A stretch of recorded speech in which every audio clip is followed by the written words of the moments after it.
compagnie d'Aurélie. Bonjour, je suis ravie d'être là pour vous parler avec Alex. Exactement. Qui est cofondatrice de Soit Paris. Et moi, je suis Alexandre, je travaille chez Payplug, donc qui est une solution de paiement. On travaille avec Soit Paris depuis quelques années maintenant. On va essayer d'aborder pas mal de choses pendant cette petite demi-heure. On a un sujet dont on aimerait bien vous parler, c'est le parcours d'achat. Vous donnez pas mal d'exemples de ce qu'a fait Soit Paris ces dernières années. Et donc, on va parler de conversion, on va parler de produits, on va parler d'expérience client. On va parler un petit peu de paiement, pas trop, juste ce qu'il faut. Et l'idée étant d'essayer de vous donner un peu d'exemples un peu concrets de comment essayer de gagner des points de conversion tout au long du tunnel de l'achat et puis surtout comment gagner en efficacité dans la manière dont vous allez pouvoir gérer ça avec vos équipes. Donc, sans plus attendre, Aurélie, est-ce que tu peux nous parler un petit peu de Soit Paris, du début du projet, de votre ADN et un peu de votre positionnement? Donc, j'ai créé la marque de prêt-à-porter féminin Soit Paris en 2016, donc il y a 7 ans maintenant, avec ma sœur. Donc, c'est une histoire familiale avant tout. Ma sœur qui gère vraiment toute la partie créa, puisqu'on dessine nous-mêmes tous nos imprimés. Donc, ce sont des imprimés exclusifs, des tissus que vous ne retrouverez nulle part ailleurs, uniquement sur des matières d'origine naturelle, avec une fabrication responsable. On a d'ailleurs été certifié Bicorp il y a 1 mois, donc c'est un peu notre grande fierté du moment. Donc ma sœur qui gère, elle, vraiment cette partie créa, et moi plus la partie business, donc toute la partie commerciale. On est aujourd'hui distribué à 2 tiers en ligne, donc via notre propre site internet. On a également 3 boutiques à Paris. On a ouvert la dernière à Batignolles il y a quelques mois. Il est vrai que, si je dois retracer un peu l'histoire rapidement de Soi, je dirais que les 3 premières années, on a été, ma sœur, moi et 2-3 stagiaires, un peu à tout faire nous-mêmes. L'idée, c'était vraiment d'apprendre chacune des tâches pour pouvoir mieux les déléguer derrière. Et à partir de 2019, on a connu une assez forte croissance. On a doublé chaque année de taille via en fait un nouvel écosystème dont on va parler aujourd'hui. On était avant chez PrestaShop. On a fait le choix d'aller sur Shopify.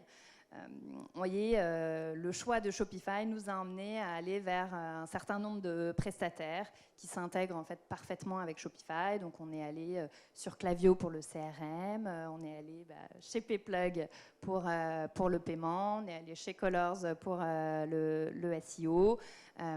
Et on constate aujourd'hui qu'une des clés de succès, en tout cas, de cette croissance vient vraiment de cet écosystème qui nous a permis en fait de nous concentrer sur ce qui est important, à savoir le produit, l'histoire qu'on raconte et finalement beaucoup de storytelling dont on va parler ultérieurement, et pas perdre trop de temps sur des outils techniques qu'on ne maîtrise pas forcément. Et d'avoir cette agilité, ça nous a vraiment permis d'accélérer. Et je crois que vous faites des ventes privées en ce moment. Donc, pour mon meilleur commercial. Et ceux qui connaissent la marque, je vous invite à y aller. Ça va partir très vite. Tout à fait. 14 rue Notre-Dame-des-Victoires. Exactement, jusqu'à samedi après-midi. Jusqu'à samedi, il a bien retenu la leçon. Payplug, je vous le pitch en 1 seconde, parce que c'est plus de Soit Paris dont on va parler plutôt que de Payplug. Nous, on est une solution de paiement française, omnicanal. On a un peu plus d'une dizaine d'années et en fait, on accompagne aujourd'hui les marchands plus larges, alors e-commerçants et retailers, mais donc au global les marchands, qui ont besoin d'encaisser à la fois en ligne et en magasin. Et on prend la brique du paiement par 2 volets, la simplicité et l'omnicanal, mais je reparlerai un petit peu après. Et donc on travaille avec Aurélie et Soit Paris depuis février 2020. Février 2020, yes. Premier sujet dont on va un petit peu parler, on va parler un peu de la conversion et notamment de la conversion au travers de tout ce que vous avez mis en place, notamment dans le parcours d'achat. Donc moi j'ai un peu une question ouverte, c'est quoi pour toi un parcours d'achat optimal et surtout qu'est-ce qui est indispensable à construire pour les clients dans ton parcours d'achat, du début à la fin?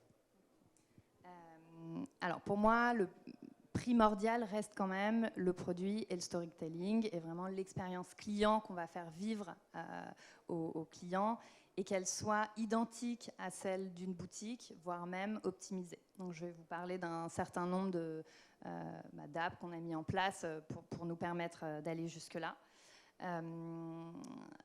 L'autre chose pour moi qui est importante sur l'optimisation du parcours d'achat, c'est vraiment de tester systématiquement et donc d'être dans un mindset de test and learn où en fait le digital est fascinant parce que plein de data et nous permet d'analyser énormément de choses et donc finalement tester en 2 semaines, ça nous permet de voir est-ce que ça fonctionne ou pas et si c'est pas le cas, on dégage. Si on rentre un peu dans le détail, il y avait un produit dont on aurait bien aimé parler, c'est la chemise Mamie Odette. Alors, c'est plus pour illustrer ce que j'entends par storytelling. Là encore, ce matin, à la vente privée, j'ai une cliente qui me disait « Mais voilà, en fait, j'adore quand j'achète chez soi parce que je trouve qu'il y a un sens derrière le produit et qu'on n'achète pas finalement une simple chemise fleurie, mais on va acheter une histoire derrière. » Donc nous, ce qu'on fait, c'est qu'on dessine nous-mêmes nos imprimés. Donc un exemple est ce permanent qui est notre chemise Mamie Odette, où c'est inspiré d'une salade d'artichaut à l'orange que faisait notre arrière-grand-mère. Donc en plus, c'est très personnel. Et ma sœur a dessiné les artichauts, les oranges, écrit à la main. On a scanné la vraie recette sur le chemisier et ça permet de le transformer en imprimé. Je raconte ça et je l'illustre de façon imagée parce qu'aujourd'hui, je pense que les clients ont besoin vraiment d'avoir plus de sens dans ce qu'ils consomment et donc ils ont besoin qu'on leur raconte l'histoire de leurs produits, qu'on leur raconte les coulisses aussi. Et voilà, je pense que c'est quelque chose qu'on fait plutôt bien. Et je vous invite encore une fois à aller sur le site de Soit Paris et de regarder un petit peu les visuels qui sont mis. Et notamment les fiches produits parce que ça raconte vraiment, ça transparaît vraiment dans cette chemise-là, mais ça transparaît un peu dans tout le reste du catalogue. Il y avait une chose que tu m'avais dite, c'est que notamment sur l'utilisation des visuels, tu avais vraiment vu un avant et un après quand vous avez vraiment travaillé là-dessus. Si tu passes la slide d'après, j'en parle. Okay. Donc effectivement, pour moi, ce qui est clé également dans l'expérience client, c'est vraiment le choix du visuel. Une des clés de succès aussi qui a eu lieu dès 2020, donc en changeant avec l'écosystème Shopify, on a également changé de photographe. On est passé par un photographe qui était beaucoup plus professionnel, qui avait vraiment pas mal de bagou derrière lui. Et donc un conseil, ce serait quand même de ne pas lésiner sur l'image et de vraiment investir dans l'image. On fait régulièrement pas mal d'A/B tests sur nos visuels et effectivement l'anecdote que je racontais, c'était en 2020 ou 2021, on avait une robe bleu marine qui cartonnait, la même robe en bleu ciel, vraiment flop total. Bon, on s'est dit, mais c'est pas possible, franchement, il est facile ce produit, il n'y a pas de raison. On a pris le visuel de la bleu marine, on l'a photoshopé en bleu ciel en s'approchant, et bim, d'un coup, les ventes se sont envolées. Tout ça pour dire que, en fait, la posture, la mannequin, ce qu'on va raconter est très important aujourd'hui dans le digital, et c'est évidemment ce qui va booster le taux de conversion. J'illustrerai aussi ici, ce qu'on fait assez régulièrement, ça va être de shooter le produit en proposant des looks différents, que ce soit avec une jupe unie ou alors en full look, le produit finalement est transformé, il ne raconte pas du tout la même chose et je pense que ça aussi c'est assez important. Et l'autre petit tip, ce qu'on fait, on reshoot systématiquement nos best-sellers évidemment, mais également les slow sellers. Et c'est vrai que là-dessus, on voit un impact assez important sur la conversion. Et c'est surtout un moyen aussi je reprends un terme que tu disais au début, qui était de réussir à transposer l'expérience boutique à l'expérience en ligne. Faire tout ce travail aussi autour des visuels et autour du storytelling, c'est aussi un moyen d'avoir cette approche, de faire en sorte que ta cliente soit à la fois sur ton site ou en boutique, puisse avoir la même expérience et donc aller chercher de la conversion à la fin. Oui, tout à fait. Et donc on a un certain nombre d'outils qui nous permettent d'optimiser cette expérience client. Nous, notre objectif principal, c'est vraiment de lever les freins de l'achat en ligne pour proposer une expérience qui soit aussi bien qu'en boutique.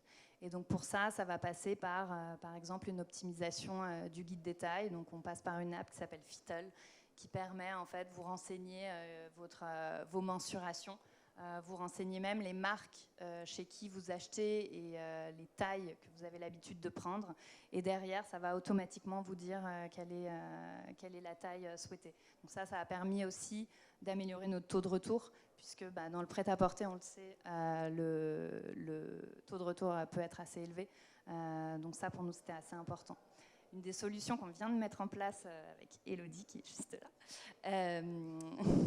c'est Eline, qui permet d'essayer avant d'acheter. Donc ça, de la même façon, en fait, en boutique, on y vient pourquoi? On y vient certes pour toucher les matières, donc ça, c'est vrai que c'est compliqué à faire sur le site, mais on y va aussi pour essayer et voir comment est-ce que ça fonctionne sur sa morphologie. Et donc ça, on a connu un plutôt gros boost de conversion grâce à cet outil qu'on a mis en place là cet été, donc c'est encore tout récent.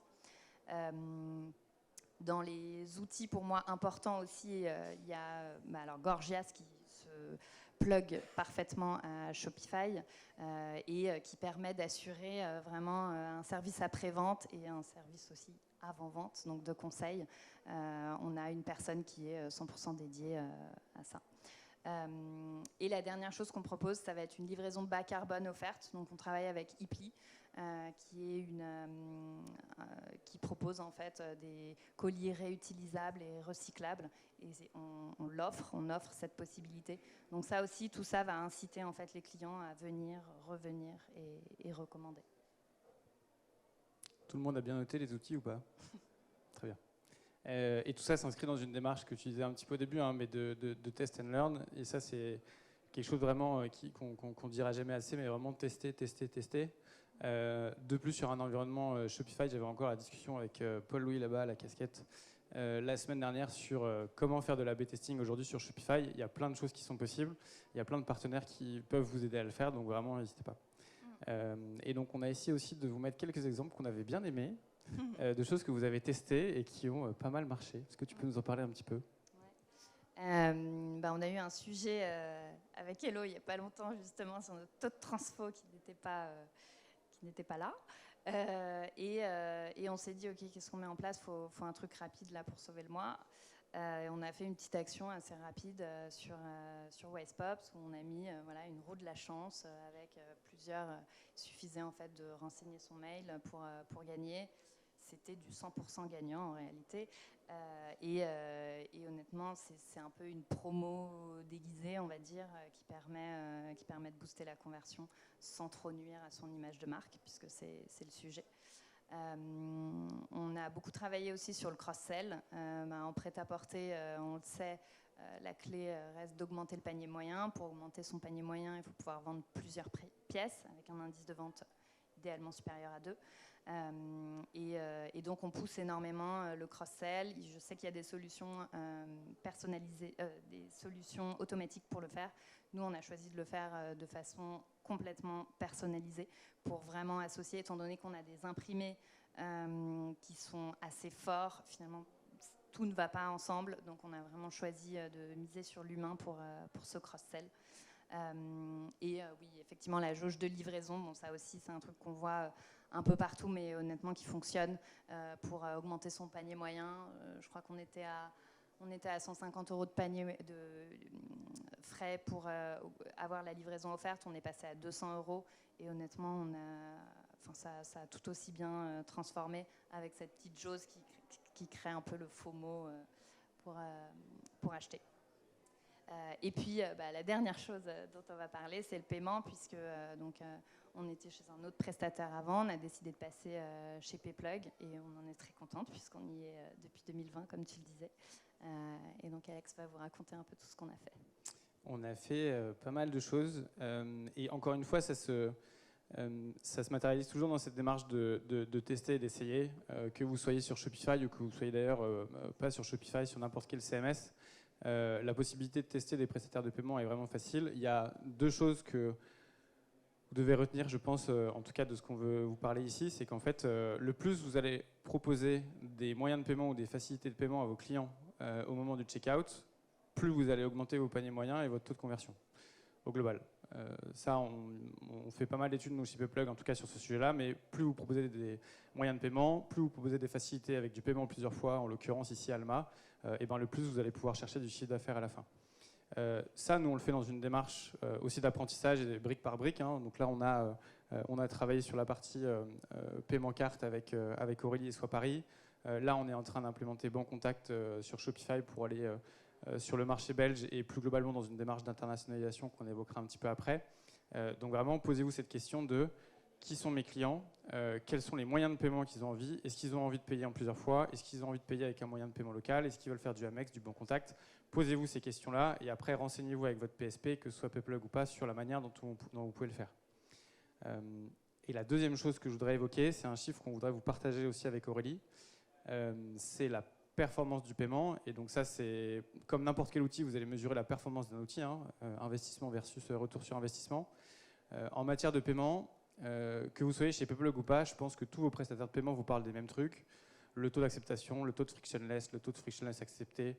Bref, il y en a plein. Mais dites-vous bien que aujourd'hui, quand vous avez un client qui va cliquer sur le bouton payer, il va se passer plein de choses derrière jusqu'à ce que le paiement soit réussi. Et donc en fait, le taux d'acceptation mesure tout simplement le nombre de paiements qui est validé sur le nombre total de personnes qui ont appuyé sur le bouton payer. Et bien en fait, d'un prestataire de paiement à l'autre, en fonction de la qualité des technologies qu'on va mettre derrière, de notre gestion de la fraude, de plein d'autres trucs, je ne rentrerai pas dans le détail ici, mais vous allez pouvoir, d'un prestataire de paiement à l'autre, gagner des points de conversion en plus. Et donc, je pourrais vous citer plein d'exemples que je ne citerai pas là parce que je pense qu'on est filmé, mais en tout cas, on a pas mal d'exemples de clients, de marchands qui sont passés chez nous après être passés vers un autre PSP et on peut voir en moyenne des taux d'acceptation qui passent de 92-93% à des 98%. Et dites-vous bien que c'est 6% de conversion en plus. Vous faites ça fois votre chiffre d'affaires, c'est votre chiffre d'affaires que vous allez récupérer à la fin. Donc ça, c'est hyper important d'être encore une fois dans cette démarche. Et sans aller jusqu'à faire la promotion de Payplug, dites-vous bien que vous, en tant que marchand, il faut que vous vous posiez ces questions-là. Tout ce que vous testez avant le paiement est très bien. Allez jusqu'au bout et posez-vous la question de ce qui se passe au moment où le client appuie sur le bouton « Payer ». Voilà. Il y avait un deuxième sujet qu'on voulait évoquer. On a beaucoup parlé de parcours d'achat. On l'a un petit peu dit en filigrane quand tu parlais de reproduire un petit peu l'expérience client en magasin, l'expérience client en ligne. C'est l'omnicanal, qui est un mot que tout le monde a un petit peu à la bouche depuis quelques années. En fait, vous, l'omnicanal, vous avez eu un peu l'idée de l'avoir dès le début. Comment est-ce que ça vous l'avez construit et comment est-ce que vous avez approché cette problématique de l'omnicanal ? Donc, quand on a fait ce shift sur Shopify, c'est vrai qu'une des raisons pour lesquelles on l'a fait, c'est justement que j'avais deux systèmes informatiques complètement différents entre mes boutiques et mon site internet. Donc, j'avais un logiciel de caisse dans lequel il fallait recréer entièrement mon catalogue produit. Dès qu'on avait, je sais pas, des soldes, finalement, fallait le dupliquer. Donc, c'était assez complexe en gestion, puis ça pouvait générer des erreurs. Et l'objectif, c'était vraiment d'avoir une vision totalement omnicanale, d'unifier nos stocks, d'unifier notre base CRM également. Et donc, on est passé sur le logiciel de caisse Shopify, donc Shopify POS, qui nous permet aujourd'hui, à n'importe quel moment, de savoir si une client entre en boutique, quels ont été ses achats en ligne et vice-versa. Et pour moi, ça a été vraiment un vecteur de croissance aussi assez important, puisque aujourd'hui, on arrive à faire des ponts énormes entre les deux. Les clientes vont repérer en ligne, acheter en boutique. Elles vont acheter en ligne, se faire livrer en boutique via du click and collect. On est même en fin de collection, typiquement, on unifie nos stocks, c'est-à-dire que quand en fin de collection, il nous reste que quelques pièces à vendre, qu'elles peuvent être un peu éparpillées entre nos boutiques et notre site, et on va vraiment unifier les stocks pour que les commandes puissent partir de n'importe où, donc que ce soit d'une boutique ou de notre site. Donc je pense que ça, en tout cas nous, on a encore un peu de boulot dessus, mais il me semble que c'est vraiment vecteur de croissance et pour vraiment toujours pouvoir servir le client et ne jamais rater de vente. Et j'ajouterais aussi, et c'est un peu ce qu'on se disait aussi tout à l'heure, c'est qu'en fait la partie omnicanal, C'est important d'avoir cette approche dès le début, parce qu'en fait, ça vous permet d'unifier tous vos canaux de vente. Après, si vous ne le faites pas dès le début de votre business, que vous commencez sur le digital et qu'après vous décidez de partir sur le retail, évidemment, ça marche. Mais il y a un des conseils que tu m'avais évoqué quand on s'était un petit peu parlé, c'est faites-le brique par brique. Commencez pas à partir sur du full omnicanal avec du ship from store, du stock unifié un peu dans tous les sens. Vraiment, faites-le brique par brique avec du click and collect. Commencez à réfléchir sur comment vous pouvez utiliser votre magasin pour pouvoir faire des ventes additionnelles en ligne, etc. Et encore une fois, il y a beaucoup de manières d'approcher l'omnicanal. C'est assez complexe. Et donc, c'est aussi pour ça qu'on organise un événement comme ça, c'est qu'on puisse échanger un petit peu de ça. Mais vraiment, approcher l'omnicanal brique par brique, c'est important. Ouais, je pense que en fait, Shopify nous donne les bons outils, mais derrière, il y a quand même toute une partie opérationnelle qui est non négligeable, notamment quand on parle des boutiques, on parle d'humain, puisqu'on parle de management avant tout, donc il faut embarquer les équipes là-dedans. Et donc effectivement, il y a les step by step, c'est pas mal pour soi-même bien connaître les limites de l'outil et tester, enfin, c'est ce qu'on disait, tester. Je pense qu'on va arriver vers la fin. On va terminer avec un peu l'ouverture. Oups. Ok. J'ai fait nimp, mais c'est pas grave. J'allais avoir une dernière question, il n'y a pas du tout. J'avais une dernière question aussi pour toi, c'est est-ce qu'on peut parler un petit peu des projets de soi? Tu l'as un petit peu évoqué tout à l'heure, on a parlé d'omnicanal, on a parlé d'international. C'est quoi un peu tes projets pour la fin d'année, pour 2024? Sur quoi est-ce que vous allez bosser? Alors, donc là, un des gros projets sur 2024 pour nous, ça va être l'élargissement de la gamme. On est assez convaincus qu'aujourd'hui, on a une offre finalement assez limitée en nombre de produits quand on regarde la concurrence. Donc là, on a internalisé le style, on a une styliste en interne et on va vraiment proposer plus de coupes, plus de matières, des imprimés très variés, un petit peu plus d'unis aussi, augmenter nos collections permanentes. Donc il y a ce chantier produit qui pour moi, devrait nous permettre d'avoir une croissance organique pour répondre à plus de clients. Et le deuxième chantier sur 2024, ça va être l'internationalisation. Salut Basile de Globally. On est donc en discussion avec eux pour essayer d'accélérer. Aujourd'hui, on fait 80% de notre chiffre en France, 20% à l'international sans investir dessus, donc ça reste vraiment de l'organique. Et donc, on commence à se dire que ce serait pas mal d'investir dessus pour booster ces canaux, en s'entourant d'experts qui nous permettraient... c'est un peu ce que je disais tout à l'heure, en fait. C'est de laisser la tech aux experts et nous faire ce qu'on sait faire, c'est-à-dire raconter des histoires, créer des beaux produits, de la qualité et faire rêver les gens.